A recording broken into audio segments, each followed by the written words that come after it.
ambapo tunakuwa na taarifa ya habari, na baada ya hapo tutapata fursa ya kuangalia vichwa vya habari vilivyopigwa kipaumbele katika magazeti yaliyotufikia hivi leo. Jina langu ni Dorcas Ramos na tunaanza taarifa yetu ya habari. Serikali imewataka watendaji wakuu wa taasisi na mashirika ya umma kuhakikisha wanasimamia kwa ufanisi matumizi ya mifumo ya kielektroniki ya kusimamia utumishi wa umma ya PEPMIS na PIPMIS ili kuboresha uwajibikaji na ufanisi wa kazi serikalini. Kutoka jijini Dodoma, mwanahabari wetu Roda Simba ana taarifa zaidi. Wito huo umetolewa na Katibu Mkuu wa Ofisi ya Rais, Menejimenti ya Utumishi wa Umma na Utawala Bora, Bwana Juma Mkomi, wakati akifungua kikao cha 3 cha Baraza la 8 la wafanyakazi wa Wizara ya Katiba na Sheria. Mifumo ya kielektroniki ya kusimamia utumishi wa umma ndio mifumo maarufu ambayo tukihitaja sisi watu wa utumishi wengine hawaipendi. Hii utendaji PEPMIS na PIPMIS, najua ni mfumo mgeni ambao wengi wetu hatuupendi kwa sababu unakuja kutubana. Kwa ni imani yangu kwamba mifumo hii ikitumika vizuri itarahisisha sana utoaji wa huduma kwa wateja wetu au kwa wananchi. Aidha, Mkomi amesisitiza kuwa ni wajibu wa watumishi wote wa umma kujaza kwa wakati na kwa ufanisi mifumo ya kupima utendaji kazi, yaani PEPMIS na PIPMIS, ili kuwezesha tathmini ya haki ya utendaji wao, huku akieleza kwamba watumishi watakaoshindwa kutimiza takwa hilo hawatastahili kupandishwa vyeo. Matokeo yake unayapata kila kota. Sasa sije ukasubiria kwamba ike mwezi Mei Juni ndio urundike alafu ujaze takupa percentage ile ndogo. Na athari zake mnazijua: kutopanda madaraja, kutopanda cheo, na wale wanaofikiria kuteuliwa ukiona kwenye PEPMIS hawapo vizuri, ni vetting ikija kwetu, maana vetting zinakuja kwetu na recommend kwamba astahili kwa sababu hakutimiza wajibu wake. Awali, mwenyekiti wa baraza hilo na katibu mkuu wa Wizara ya Katiba na Sheria, Bwana Eliakim Maswi, anaelezea lengo la kikao hicho. Dhumuni ya kikao hiki ni kutuwezesha sisi kama watumishi wa wizara kujadili masuala mbalimbali yanayohusu uendeshaji na utekelezaji wa mipango ya wizara yetu pamoja na changamoto ambazo tunakutana nazo katika utekelezaji wa majukumu yetu. Kutoka Dodoma, Roda Simba, Channel 10. Uwekezaji wa zaidi ya miradi 2000 katika sekta ya utalii visiwani Zanzibar imechochea kukuza na kuendeleza utalii visiwani humo, hususan katika maeneo ya urithi wa kale na urithi wa kihistoria, hali inayoiweka Zanzibar katika ramani ya kimataifa ya utalii. Dr. Suleimani Abudu Jumbe, katibu mkuu Wizara ya Utalii na Mambo ya Kale, ameeleza hayo wakati wa hafla maalum ya kuelezea mafanikio ya serikali ya awamu ya 8 chini ya Dr. Hussein Ali Mwinyi katika kukuza sekta ya utalii. Mwaka 2020 wakati Mheshimiwa Rais alipokuwa akiingia madarakani, tulikuwa tuna ujio wa watalii wasiozidi 200,000 kwa mwaka, lakini leo ndani ya miaka mitano tumeweza kurekodi zaidi ya watalii 800,000 kwa mwaka kufikia katikati ya mwaka huu wa 2025. Lakini pia tukiangalia mafanikio kama vile ukuaji wa uwekezaji wa miradi mbalimbali ya utalii ndani ya kipindi hichi, na kwa kuanzia ni kwamba wakati Mheshimiwa Rais akiingia madarakani tulikuwa na miradi isiyozidi 900 katika sekta ya utalii, miradi mikubwa ya kimaendeleo. Lakini kwa hivi sasa tunaweza tukasema kwa furaha kubwa kwamba tuna miradi zaidi ya 1900 hadi kufikia miradi 2000 ya hadhi ya juu ambayo tayari imekuwa ikifanyika hapa Zanzibar. Na hivi karibuni tu ni kwamba Zanzibar imewekwa katika viwango vya kimataifa, mojawapo ya maeneo 10 makubwa ulimwenguni katika uwekezaji wa miradi mikubwa ya kiutalii ndani ya nchi hizo. Mfano kwa hapa Zanzibar, wastani wake ni kwamba kuna wastani wa uwekezaji wa miradi ya kitalii mikubwa isiyopungua 10 kwa mwaka. Mkurugenzi wa udhibiti na ufuatiliaji wa mji mkongwe Suhal Sultan Alawi anasema mji huo wa utalii na urithi wa dunia upo mpango kuitunza hadhi na haiba njema ya mji huo. Tutajipanga kuboresha hoteli zilizomo ndani ya mji mkongwe. Hizi nyumba za kulala wageni ziwe na standard au hadhi ya nyota 5 kwenda juu ili kuboresha huduma na kwa satisfaction ya wageni. Na pia tumejipanga kuboresha parking zilizopo ndani ya mji mkongwe. Zote parking za mji mkongwe zitakuwa na kiwango cha lami au paving slab au zege ili kuondosha vumbi ndani ya mji mkongwe. Kwa hivyo haya yote ni mambo ambayo tumejipanga kuyafanya ndani ya miaka 5 ijayo. Sekta ya utalii bado imekuwa na mchango mkubwa katika maendeleo na ukuaji wa uchumi wa Zanzibar. Juma Kasim, Channel 10, Zanzibar. Mkuu wa mkoa wa Kigoma, Balozi Simon Siro, amewataka wanahabari wa mkoa wa Kigoma kutimiza wajibu wao wa kuhabarisha umma kwa kuzingatia sheria, miongozo na maadili ya kazi, na kuwataka kutotumiwa na wanasiasa kupotosha umma kwa maslahi yao binafsi na kusababisha taharuki katika jamii, hususan kipindi hiki cha kuelekea uchaguzi.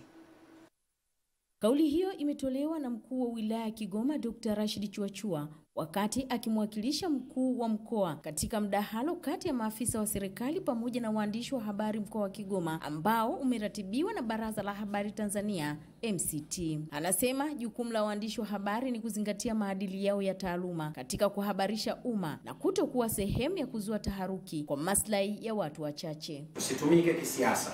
Kuna wakati ambao wanahabari wanaweza kutumika kisiasa, wakaamua tu kuandika habari kwa ajili ya kuleta chuki ama kumfeva wanasiasa fulani. Ni jambo la msingi tuwape fursa sawa wanasiasa wote, na hasa katika kipindi hiki cha uchaguzi. Waswahili wanaweza kusema na kipindi telezi sana.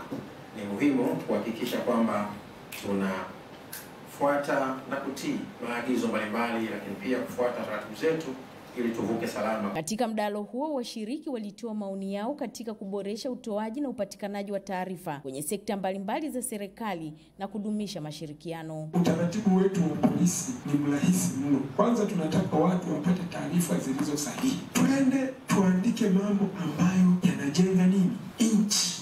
Pia mkajifunza sheria zinazoongoza hizi taasisi ambazo mnakwenda kuomba taarifa kwa sababu tumeona wakili msomi hapa wakati anaelezea, tunakuta kuna mahali sheria huwa zinakuwa na mkanganyiko, zinakinzana. Tunapaswa kuwa makini kazi ambazo tunakuwa tukizifanya za kuhabarisha umma zilenge katika kuwasilisha yale yanayozungumzwa. Tusiandike habari za uchochezi ambazo zinaweza zikaleta taharuki na mwisho wa siku kuvuruga amani ya nchi yetu. Ni kuhakikisha wakati huu wa uchaguzi waandishi wetu wanafanya kazi kwa weledi, kwa kushirikiana na mamlaka ambazo zinapaswa kutoa taarifa kwa ajili ya wananchi ili ziwasaidie kupeleka taarifa sahihi kwa wakati kwa wananchi. Katibu tawala mkoa wa Kigoma Hassan Rugwa kaeleza msimamo wa serikali ni kuendelea kushirikiana na waandishi katika kufikisha taarifa sahihi kwa jamii. Mimi niwahakikishie tu kwamba wakati wote, muda wote nitaendelea kuwapatia ushirikiano, lakini pia pamoja na taasisi zangu zote ambazo nimekuwa nikizisimamia pia tutaendelea pia kuwapatia ushirikiano kwa sababu tunatambua umuhimu mkubwa wa majukumu yenu, kwamba hamna dhamira binafsi kwenye hili. Mwajabu Hoza, Channel 10, Kigoma. Kutokana na mafanikio ya wakulima wanaoendelea kupata kutokana na kuendesha kilimo bora kinachozingatia matumizi ya teknolojia na mbolea, kampuni ya mbolea Tanzania TFC imejidhatiti kusogeza huduma hiyo karibu ili wakulima wote waweze kupata mbolea kwa bei ya ruzuku, hivyo kuendelea na uzalishaji wenye tija. 80% ya wakazi wa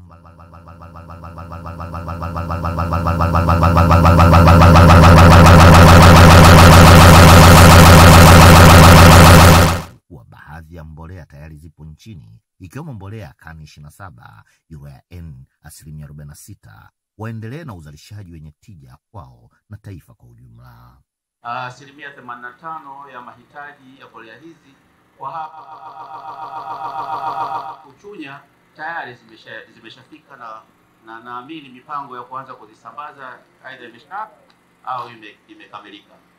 Ninao matumaini wakulima mashahidi wamezitumia kutoka kampuni ya mbolea TFC na zinaweza kuwapa tija nzuri. Upande wa serikali, msisitizo ni kuwakumbusha wakulima kuwa mbolea ruzuku inapatikana kwa bei elekezi, hivyo wasilaghahiwe na wafanyabiashara wasio waaminifu wanaopenda kununua.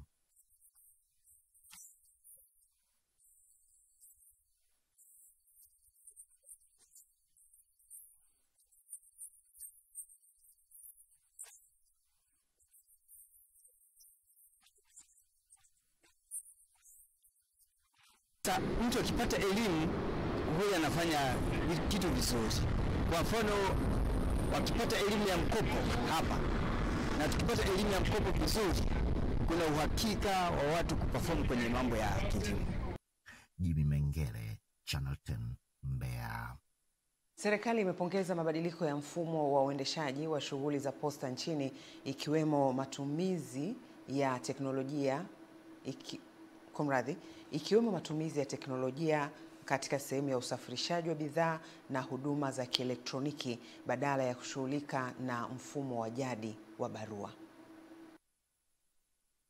Pongezi hizo zimetolewa na mkurugenzi wa Mamlaka ya Mawasiliano Tanzania, Dr. Jabiri Bakari, na wakati wa hotuba yake kwenye maadhimisho ya Siku ya Posta Duniani, ambapo amesema mageuzi hayo yanaimarisha ushirika wa Tanzania katika uchumi wa kidijitali na kuongeza ufanisi katika utoaji wa huduma za mawasiliano na biashara. Nifu na uvumbuzi hasa kwenye uchumi huu tuliokuwa nao wa kidijiti unahitajika sana katika kuboresha huduma za posta kama ambavyo tumeshuhudia hapo ndani.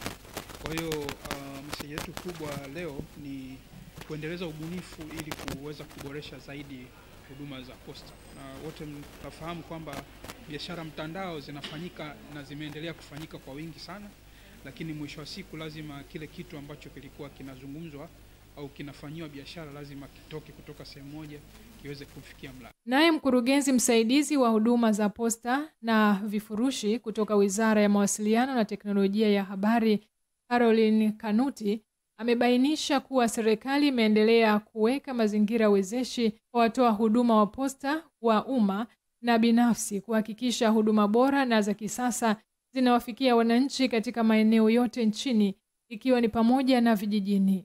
Kwa hiyo mkakati uliopitishwa wa dunia umezingatia teknolojia, umezingatia ubunifu, lakini kikubwa unazingatia ushirikishwaji wa sekta binafsi au ushirikishaji wa watoa huduma binafsi katika kuhudumia sekta ya posta. Watoa huduma binafsi ni pamoja na watoa huduma ambao ni wasafirishaji wa nyaraka na vifurushi, lakini ni watoa huduma wa teknolojia.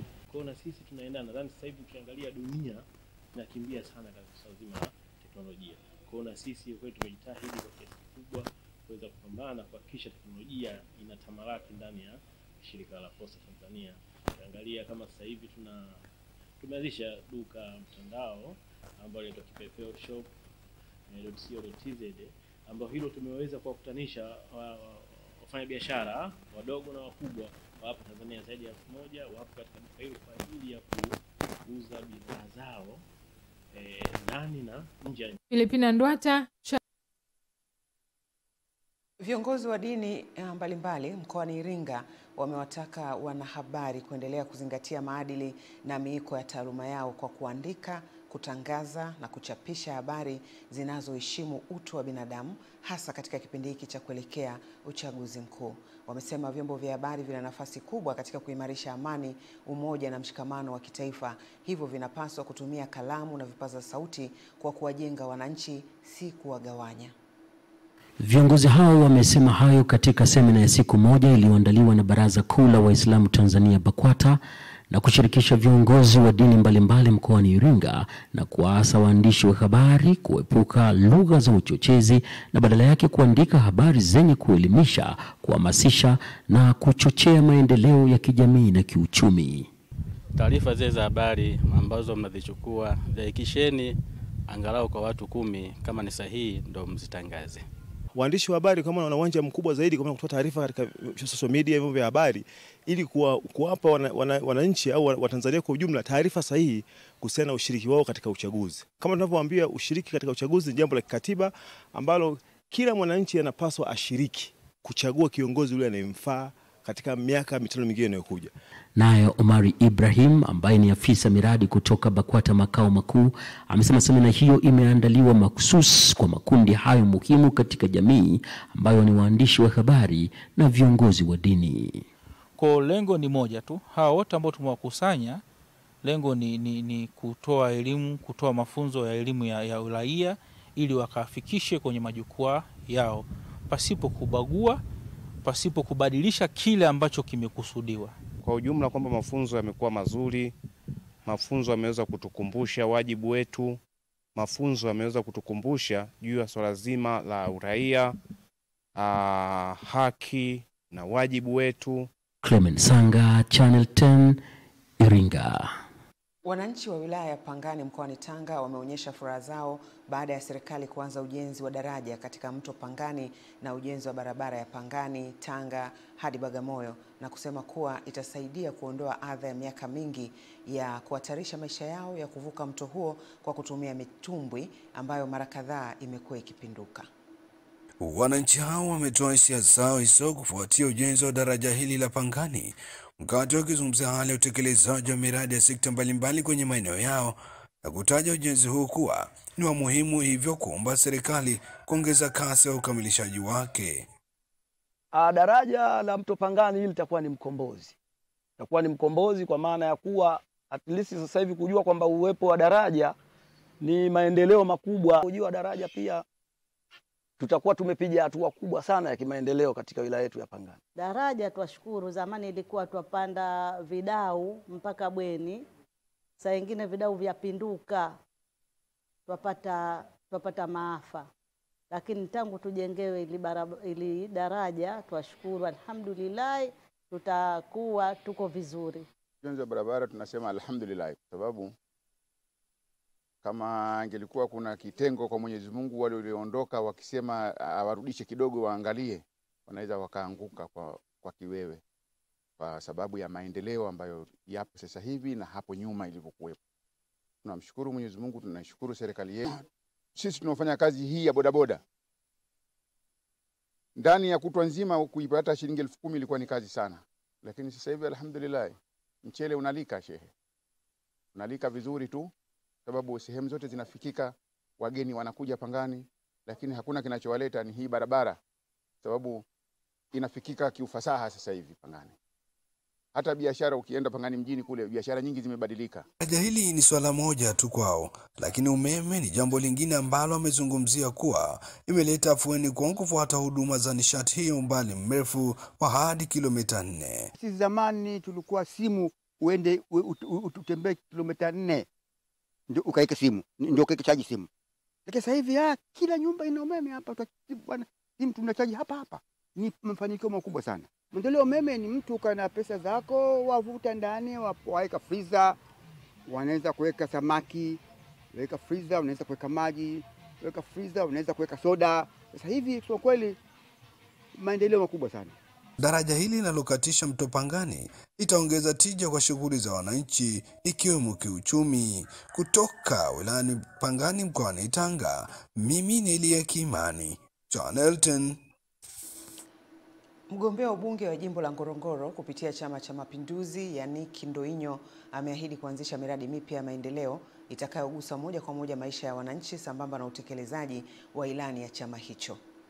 Wakati kampeni za uchaguzi zikiendelea katika maeneo mbalimbali nchini, mgombea ubunge wa CCM jimbo la Ngorongoro, Yannick Ndoinyo, amewataka wananchi wa kata za Oldonyo Sambu na Ngorongoro kuchagua maendeleo kwa kukipigia kura Chama cha Mapinduzi, akisema chama hicho kinatekeleza ahadi zake kwa vitendo. Tufikirie maslahi yetu kama wana Oldonyo Sambu na kama wana Ngorongoro, tuingie ndani ya chama kimoja, tuingie ndani ya serikali ili tuweze kupata huduma. Na mimi kwa sababu nimewashukuru na nimeona upendo wenu kwa diwani wenu na kwa mimi mwenyewe na kwa rais, nitahakikisha kwamba tutawahudumia. Sio tu kulingana na ilani ya uchaguzi, lakini tutabuni hata miradi mingine kuhakikisha kwamba ustawi wa maisha yenu unaonekana. Kwa upande wake, mgombea udiwani kata ya Oldonyo Sambu kupitia CCM Elias Mtemi amesema serikali ya awamu ya 6 imewekeza zaidi ya shilingi bilioni 2 kwenye miradi ya maendeleo katika kata hiyo pekee, hatua inayodhihirisha dhamira ya chama hicho kuwaletea wananchi maendeleo. Sekondari ya Oldonyo Sambu mpaka sasa hivi na milioni 568. Sekondari ya Jema ina shilingi milioni 451. Ipi nyingi? Oldonyo Sambu Mradi wa maji Oldonyo Sambu mpaka sasa hivi ni milioni 850. Mradi wa maji Jema ni shilingi milioni 520. Wapi nyingi? Sambu.